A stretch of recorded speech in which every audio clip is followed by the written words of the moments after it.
Kenyans were waiting to hear the reason for the construction of hotels and camps on riparian lands, the Masai Mara, which interfere with wildlife corridors and which will, in the future, Mr. Speaker, have a windfall of astonishing proportions if not addressed. But they were not addressed in this address. Curiously as well, and of great concern for over half of our population, which are women of Kenya, after lending a significant portion of his last address just a year ago to calling out the astronomical rise of gender-based violence in this country. After doing all that, and even gazetting a technical working group headed by Madam Baraza to investigate these cases, Mr. Speaker, the President radio silenced on this topic. No report to the women about what the administration has done to protect the rights and lives of the women. He issued dozens of promises in his manifesto just a few years ago. And that is a slap in the face to all women everywhere. I also found that the tone that was used to almost bash the ordinary Kenyan for wanting simple and basic, but very crucially important aspirations to be addressed, to be incredibly distasteful, Speaker.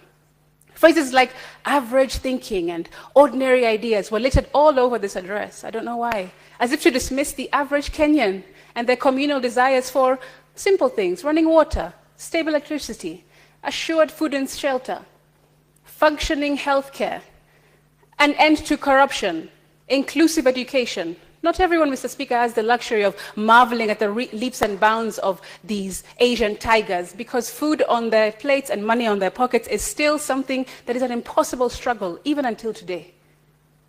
We can't all be presidents, Speaker, or visionaries, and this elitist tone that was taken, I fear, will lead to further dislike and disengagement from the general public, especially those in rural areas, if it continues. And Mr. Speaker, remember, ordinary Kenyans, their votes are not just ordinary.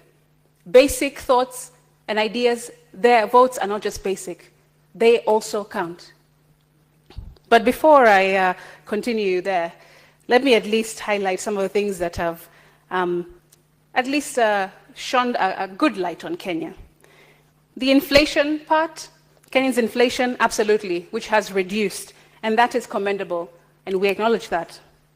We also, on foreign reserves, I also note that this was also a good part of the speech for me, listening to that, promising as well. On agriculture, Speaker, the President overstated first lighter distribution, claiming 21 million bags when only about 3 million were distributed in 2022, according to data. He also misrepresented the maize flour prices, citing KS about 120 shillings instead of the typical 180 to 200 shillings per bag, per packet. Mr. Speaker, on health, as stated in this address, about 10,000 facilities are enrolled in SHA, he said. But feedback from workers and patients across the country suggests uneven service quality and access. While 8.9 million households are claimed to be visited by community health promoters in this speech, there is limited evidence of any actual health care delivered or follow-up care delivered. Claims of 9.9 million diabetes screenings and 6.5 million hypertension screenings across the countries, those exist in his speech, but it's unclear what treatment or management solutions were being provided to those who have been screened, if any, which is the most important part of healthcare. Let's not just identify, but let's demonstrate what has been done to manage or improve the health status of all of these patients. Because data confirms that diabetes mortality rates remains high and conditions exacerbated by hypertension still persists in this country, despite all these screenings. Also, the equipment that he spoke of, though county level experience is varied and unclear where these services are consistently free or subject to fees with these equipments.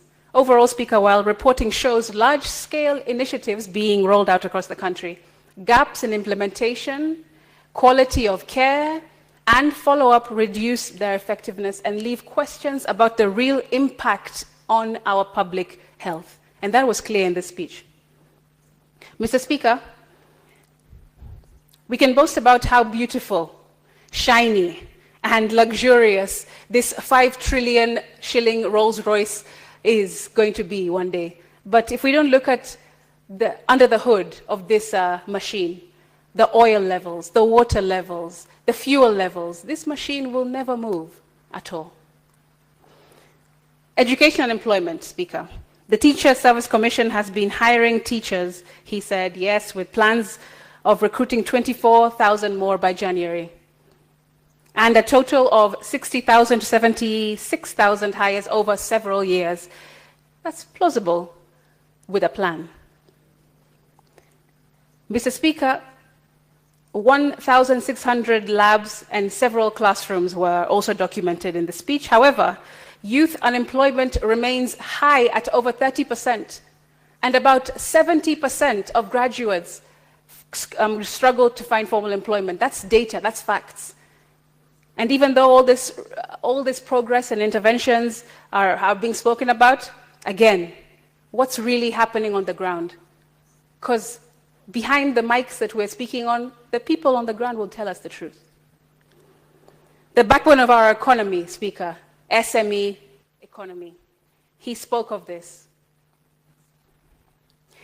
Despite numerous interventions in this sector, the absence of a legal framework leaves young entrepreneurs and innovators vulnerable. With no law to govern this sector, Speaker, my startup bill was supposed to address this gap. But several significant and institutional barriers continue to block its passage in this parliament, undermining the protection and growth of Kenya's startup ecosystem.